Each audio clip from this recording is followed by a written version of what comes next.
The girls are what I would say nosy. I posted on my Instagram story. If you don't follow me on Instagram, then you should be, because honestly, that's where I update my life most frequently. So pop it over. I asked we're gonna do a relationship Q&A. So I decided it's Valentine's Day season, which is my favorite time of year, and it's also around the same time that Jeff and I started dating 6 years ago, which is truly insane. And I feel like our relationship is in a really good place, and it has been for a few years now. So wanted to give some advice. I do want to preface this by saying, first of all, my boyfriend is a very private person. So if you could respect that privacy, that would be fabulous. And so it's already a little like crazy that I'm out here being an influencer and talking about our relationship. But that means that there are certain things that I just will not talk about, whether like I get questions about them, whatever. Like I've got boundaries. One of those boundaries is sex. I just don't talk about that publicly. It's just, I have a job. It's just not something I do. So I'm sorry, but I'll tell you all the other relationship dynamics that I can help you with. All right, we're also gonna make this a get ready with me. It is early in the morning, so if my words don't come out well, sorry. But it's early in the morning and I am exhausted. It's fashion week and I have a huge project at work right now, so it's literally 7 a.m.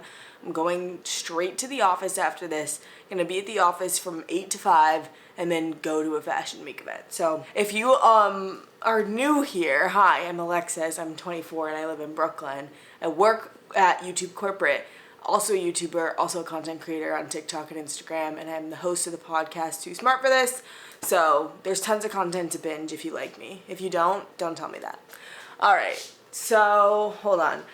All my brushes are dirty, so you guys know me, I will never put a dirty brush on my face. I'm gonna clean this really quick with my Sephora brush cleaner. So super quick life update, it's fashion week, and like I had said, I wanted one of my goals to be to go to fashion week, and then of course like work picks up right around that time, and last night I like couldn't go to one of the events that I said I was gonna go to, and that was so annoying, but I do have one tonight and one tomorrow in the daytime that I can hopefully get to.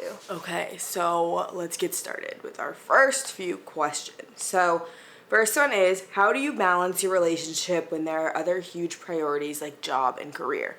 Ooh, girl, that's a really good question because for me personally, I've always been a super ambitious person, and so has my boyfriend, but we met each other when we were extremely young, and I was literally like a freshman in college, and he was a sophomore in college, and both of us were in the middle of like switching our majors. Like we had no clue where we would end up at all, 100%. And so like my boyfriend originally was gonna be a doctor, and then he switched into computer science and is now an engineer. I was originally gonna be a lawyer, and then I switched into political science, and now I work in tech as well. So neither of us knew, we've always been ambitious, but we never knew where that would take us.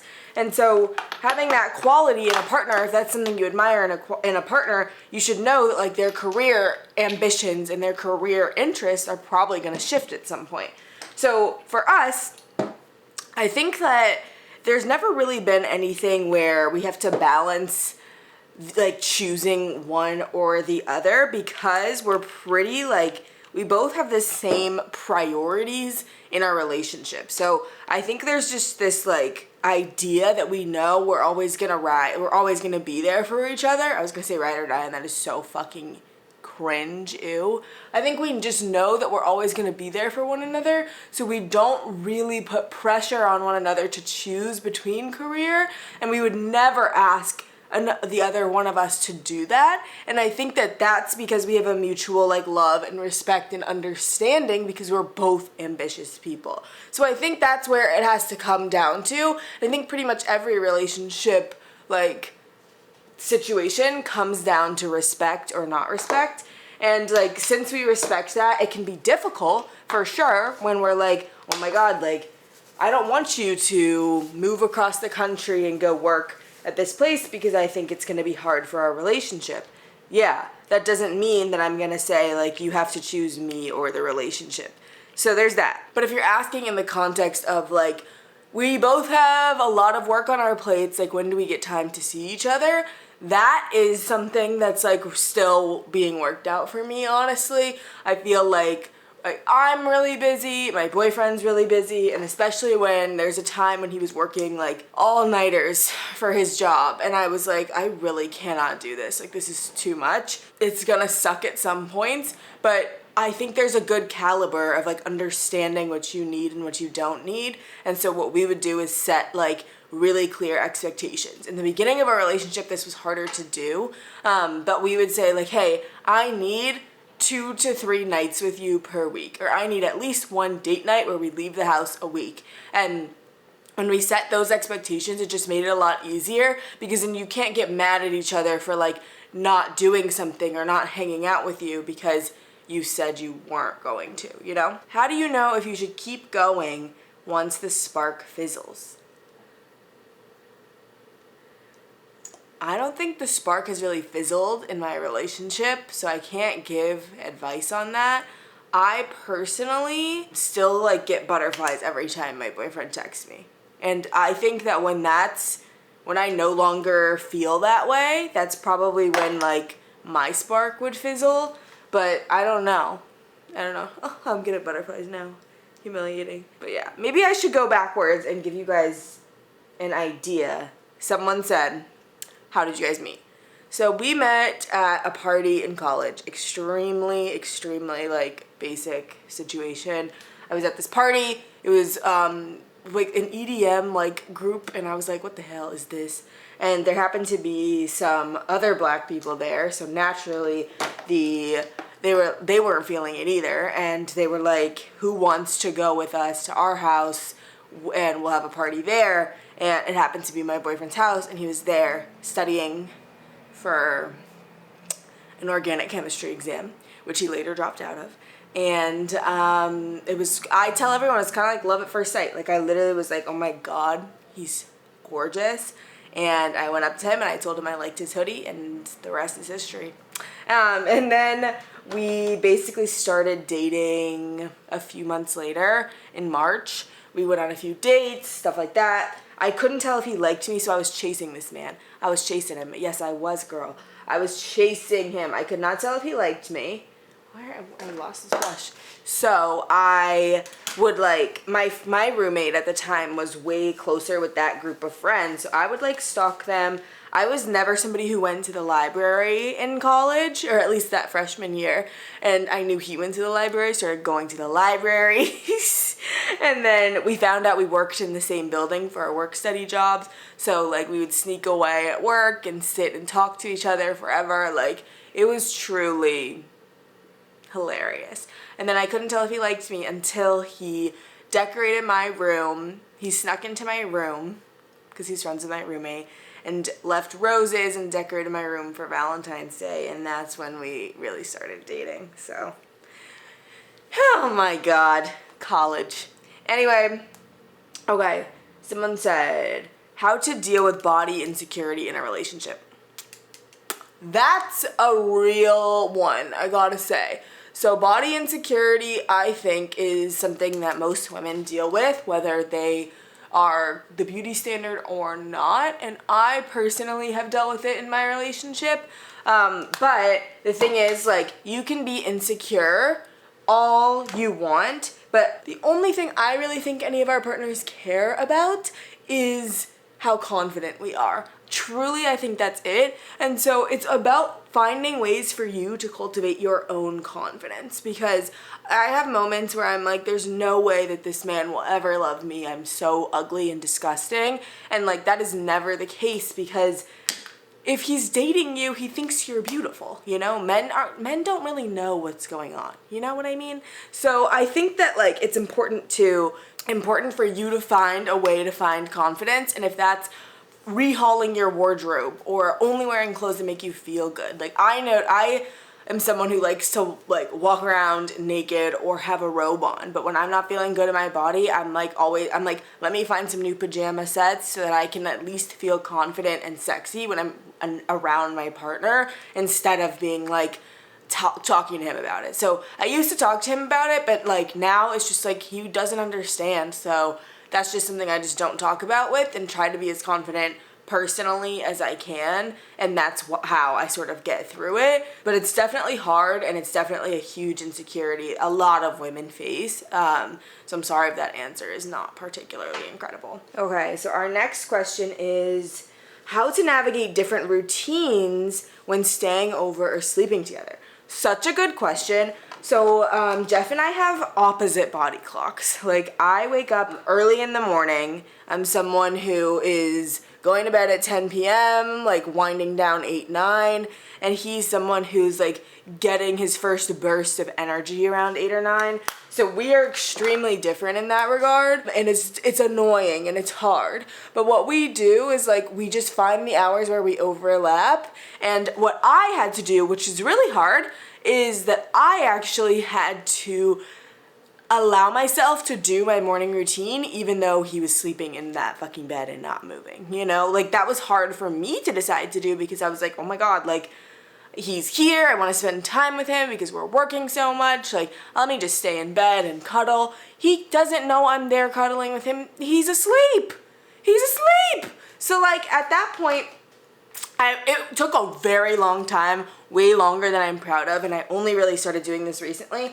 Get your ass out of bed, go on your little walk, go do your meditation and your journaling, and when you come back, he'll see you and he'll be like, oh my god, gorgeous, love this for me. That's how it's worked every single time. Because he doesn't wake up till like 8 or 9, I wake up at 5 or 6, I'm up and at him. And then I get back, and there's like a TikTok meme of this, it's really funny, of like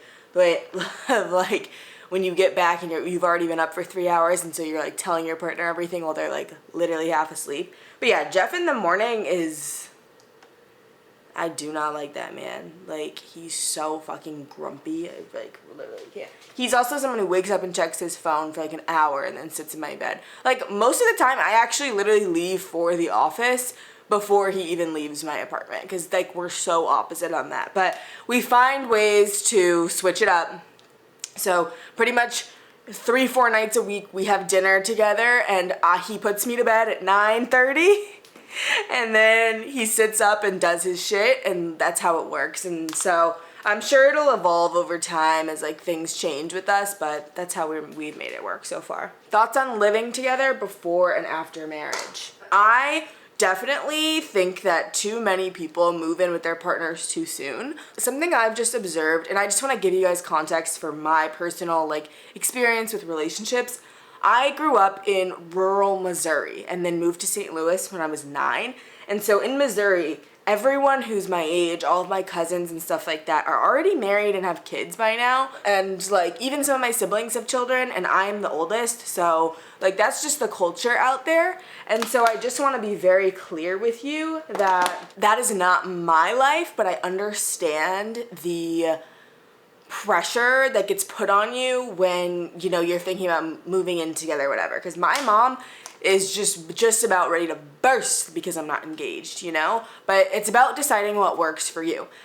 With that being said, because I grew up in that environment of getting married young, by the time every adult around me was like 40 or 45, all but one couple in my life had divorced. And I mean, my mom and dad my mom and my stepdad are still together, and like that's great and everything, but they also like have so many freaking children, you know what I mean? So I feel like it's kind of insane for me to have seen you all get married super young, but then everybody's divorced. So I don't want to put any extra pressure on my relationship in the 20s, because I think that that's a great foundation for us, so that when we're 50, we don't feel any resentment towards one another because we didn't have something or do something. You know what I mean? So for example, when it comes to living together, I know, Jeff and I both know we would be perfect roommates for one another. It would make complete sense if we lived together. Like, that is completely fine. Like, we're not against living together, The thing that we're against is us not having enough time living on our own, doing things on our own, you know? And I think it's really important for you to cultivate your own personality outside of your relationship before you decide to merge lives. Because we know that if we lived together, baby, we wouldn't leave the house. No, we wouldn't. We would be sitting here all day watching television, eating, cooking, like we wouldn't see people. So since we know that, we're like, we're not gonna live together because otherwise we won't have friends. And I think it's just like funny. It's really funny to me, but that is really why we haven't chosen to live together. But I think that you should live together for at least a year before you get engaged. And so that is on my roadmap for us to move in together. I personally am going to business school, so we probably won't move in together for a while, simply because I will be in Philadelphia and he will be wherever he wants to be. So I think that could give you a good idea of what timeline I'm looking at. But anyway, yeah, I think you should live together, but I don't think we should be moving in with our partners when we're like 22 years old. I think that's insane. How do you know when to compromise versus sacrifice? This is a really good question, and I think that it's really different for everyone. What's most important here that I want to say is that there's a lot of people on the internet who will be like, if he does this one small thing, that's like a red flag. Like, you could even say that my boyfriend going to bed late and waking up late is a red flag, and like, you would never date somebody who does that, you know? I think that there's a lot of like ideas of what should and shouldn't be a part of relationships that are being thrown around online. So I think it's very difficult to identify for yourself, like, what is a deal breaker for me? What do I really care about? What can I let go in this relationship? And so for me, I think you just have to try. And so when it comes to like things that I might have seen as red flags in Jeff, I think in the beginning of our relationship, and he might have seen in me, in the beginning of our relationship, he was very judgmental and I was very like all over the place. Like, you see me as an organized bitch now. I was crazy freshman year. And like, I also was coming from a background of, as soon as you start dating someone, you're dating for marriage. And so I think I was putting a lot of pressure on the relationship, of course, like early days too. That could have been a red flag then. My red flag for him was that he was judgmental because he grew up in like an African household and like things needed to be certain ways and like you shouldn't be doing things XYZ. So our backgrounds were definitely influencing the way that we were communicating in our relationship, and it was problematic at the time. However, since we both had a clear vision for our future and we connected so seamlessly on that gave me hope to try with things. And you should know whether to compromise or sacrifice if your partner is willing to change for you or not. And I think the reason my relationship is so successful is that any moment that one of us has pointed out to each other that we have a character flaw or that we're not getting out of this relationship something we want, we both make every effort to change whatever that thing is. And unless it's core to our being, which it probably, isn't, because it's hurting somebody else. And that's really what I think the question is. Like, does this person want the best for me and is willing to change and is willing to evolve? Or is this person not like really interested in that and I know I can't live with this forever? So then I think about the question I ask myself if I like am faced with a question like that, like, do I compromise or what? The question is, will I regret this in 10 years? That's usually got your answer. Oh, these two questions are actually really similar. How to be independent in your 20s and like in your selfish era when you met your person young, and 2, can you find yourself while staying with someone else? I think you can find yourself while staying with someone else as long as they are doing their own work to find themselves too. I met my boyfriend when I was 18 and he was 19. I'm 24 now, and I feel like I have a pretty good sense of self, and I honestly feel like being in a relationship with someone who is not judgmental anymore, being in a relationship with someone who just truly wants the best for me is one of the reasons I've been able to find myself so quickly.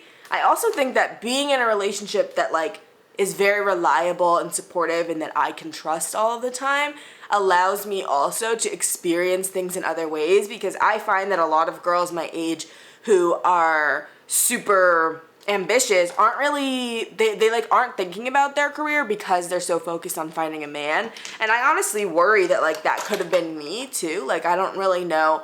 I feel like finding a man is such a big like pressure that we put on young women. And so I imagine that like I might have felt that same pressure too, and I would be like in that place of, what should I do? I want to make sure that this box is checked in my life, you know, like that type of thing. So I think I'm very lucky to have experienced like finding love really early in my life. And that has helped me figure out other things in my life. Like I have a really great career and I have a really great small business and a wonderful like experience as a creator. And all of that is possible because my boyfriend has supported me like through and through. Like he's really been my rock through all of that. So I've been able to find those other things. So I think it's absolutely possible. But I did question this about 3 years ago when I was graduating college and he had already graduated college and I was going through a really, really bad time mentally. Like truly the worst period of my life. I don't wish that on anyone. And I was like, am I going to be able to get out of this while I'm in this relationship, or do I need to say goodbye to this too so I can truly find myself? And ultimately I found that like having the support and the love and like the best friend factor of my relationship was more helpful than like I ever could have imagined, you know? And so I think that's important. But I also think like it's important to mention that that support was really important to me because I don't have a ton of support from my family. Like I have support from my family, they love me, they're always there for me, whatever, but they don't understand my life. And we had come from such similar backgrounds that like it made total sense for us to end up together. And so I feel like that's also why I said yes to it. I think another key to being independent in your selfish era when you're in your 20s is to not live with your partner and to make a very conscious effort to be your own person and to have your own date nights. Like I genuinely can't even wrap my head around the types of relationships where a girl's like, I want to go, where you have to ask permission to go out. What? Like absolutely not. Like I tell Jeff, oh, I'm going out with the girls on Friday, so do you want to hang out on Saturday? Like that, keeping your lives separate in that way I think is really helpful. And also just like, and also like when I came to business school, for example, like when I applied and decided I was going to business school, I didn't do it. I didn't question whether I should do that because of my relationship, because I knew he would support me wherever I chose to go and our relationship would figure it out. And I think that also just comes with being together for a long time and recognizing that like you can overcome frustration, you can deal with shit and like you can get it done, and a bad thing will happen, you'll support each other through it and you can move forward. Because we had that happen so many times where we were able to be there for each other that it got a lot easier to just trust and be like, yeah, like I'm applying to business school. If I have to go to school in like 3 cities away or something like that, like we'll make it work. Our relationship has survived so much more than like a 90-minute long distance, you know? Okay, we have a few more.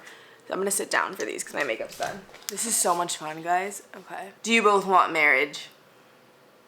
Yeah, but like I think I do want marriage, but I also think like marriage is so weird to me. But I think yes for the protections that it would offer both of us. But as of now, we both make enough money for the lifestyles we want, and so I don't know. But I don't know, like if we have children, I would absolutely want to be married because I would want protections legally. What is your relationship dynamic like, the day-to-day flow? Let me just show you. This is my boyfriend. There are approximately 2 other people that I ever call than him. Basically, we probably spend 3 to 4 nights a week together, or 4 to 6 maybe. And we chat. If we don't sleep over or see each other, we FaceTime at least once. And we text throughout the day. He's probably the only person whose text I answer. And we send each other shit. We pretty much know everything about each other's like work lives. Like we keep each other very updated. Like I know who all of his coworkers are and stuff. Yeah, it's just crazy, honestly. It's like we're just in sync, you know what I'm saying? And I think one thing about it is my boyfriend's an introvert, so I think he's really only his truest self when he's with me, and I feel the same way Not that I'm an introvert, but like I think we're just 100% ourselves together. How to not overthink the future and stay present with your partner? Good question. I don't know, I just try to like consciously do that, and then when I notice that I'm not staying present and we're thinking too much about the future, like for example, sometimes we get stressed about money because we're like, how the hell are we gonna be able to afford to buy a house in like New York or LA one day? And we both have families that we support, so it can get really stressful, and then I'll have to be like, well, wait a second, like we are so lucky to be this young and this financially stable and in love and in the best city in the world, like we've gotta like chill. So I think just doing the conscious work to recognize it when it's happening is the best thing you can do, because life can be taken from you in a second, you know? How is it having your partner involved in your business? Great.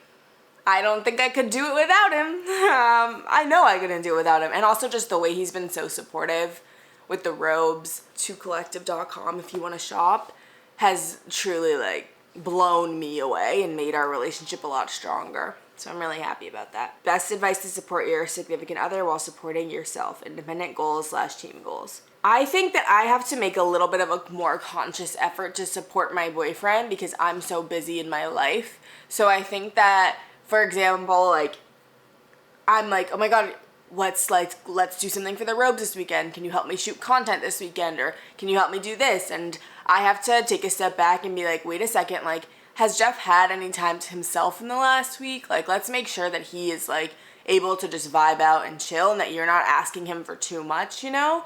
And so I think that's like a conscious effort I have to make. And then he has his own independent goals, and I try to be as supportive as possible, and I try to consciously make the effort, like if we're on the phone call, like doing like a recap of our day or something like that, I try to be like, to not just make it all about me all the time, and like consciously be like, how was your day? How is this going? Because he's the type who doesn't want to talk about himself very much, and he's like more of an introvert, so it's harder for him to talk about things. So I think because I have that in my relationship, it can get hard to support him because he's just quieter, and so I have to like really make sure I do that consistently. But in terms of like long-term team goals, we haven't like set specific goals that we want to meet as a couple together. We just both have a very clear vision of what we want, and we have the same interests, and so we know what we want, but we know that like supporting each other's individual needs is the most important thing right now for us to get there, because we trust where each other is going. Do you think you'll ever be in an open relationship? No. No. I had an open relationship with my high school boyfriend. Truly a riot. That's a riot right there. And it's just not for us. I don't have anything against it, but it's not for us. How do you all navigate different difficult conversations and arguments after being together for 6 years? This is how it goes. Or this is how it went most recently. Like 3 weeks ago, we were on our way to dinner, and it was right after the Google layoff, so I was very high stress, and like he didn't compliment my outfit when he walked in, which almost set me into a rage. Like I was so mad because I like got dressed because I wanted him to think I looked cute. Asshole. And so I was already on edge for something that was like an expectation from someone when like I didn't know anything about his day or how he was feeling, so I was annoyed.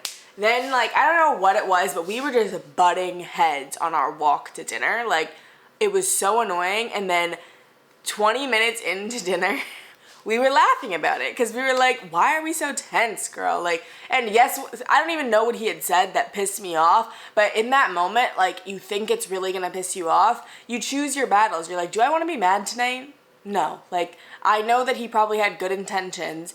If it's not a huge red flag, then I'm just not gonna deal with it like that. And so I think like when we have little arguments or difficult conversations, we approach it from a place of like such respect and commitment. I feel like that like it rolls off your back. And so also if I say something, like he will call me out if I do something that's like really bitch, and I'm not afraid to call him out either. Like if he's dealing with something in his family, I'm like, well, you shouldn't have said it like that. And if I'm dealing with something with content creation or something, he's like, well, yeah, you've been saying we're gonna do this and you didn't do it. And so I think having that respect is also great, because I can't lie to him and he can't lie to me because we know each other too well. So there's that. The other part is knowing that we're not afraid to call each other out is like when we're like, we need to talk about this. And so I sit down, we usually sit down or something, or I say like, hey, we're gonna have to have a conversation about that. And then when it's time to have that conversation, we just kind of know that like, okay, I think it's because we're not afraid to admit that we were wrong to one another. And I think he's one of the only people in the world that I feel like I don't have to like be perfect around, and that's really helpful. And so I can be like, he can be like, the way you said that was really problematic, and I can be like, yeah, you're right, I'm sorry. And we can move on because we know we're genuinely sorry. So that's the best thing. Okay, last question is, what do you think is more important, compatibility versus chemistry? Unfortunately, and I think I thought about this for a second, compatibility is more important because chemistry is fabulous and it'll stay with you forever. But you could also have chemistry with someone who's really fucking bad for you, and that's not self-love, and that's like really problematic. So I think compatibility is most important, but the thing is, why do you have to choose? You can have both. I think there's been times in my relationship where I felt more chemistry, and there's been times in my relationship where I felt more compatibility, but because I've had both, I've stuck around. So with that being said, I talked for way longer than I thought I was going to in this video. I hope it was helpful. Again, I love you guys so much, and relationships are meant to be something that adds to your life, not something that subtracts from it. So, and I say that because I've gotten lots of questions about, like, I think a lot of people think that once you've been in a relationship from college and carried it over, it can be like unhealthy just because you haven't experienced more outside of that relationship. But I've never really felt like my relationship was taking anything from me. I truly just feel so blessed and like lucky. And the second I don't feel that way anymore, I'm out the door.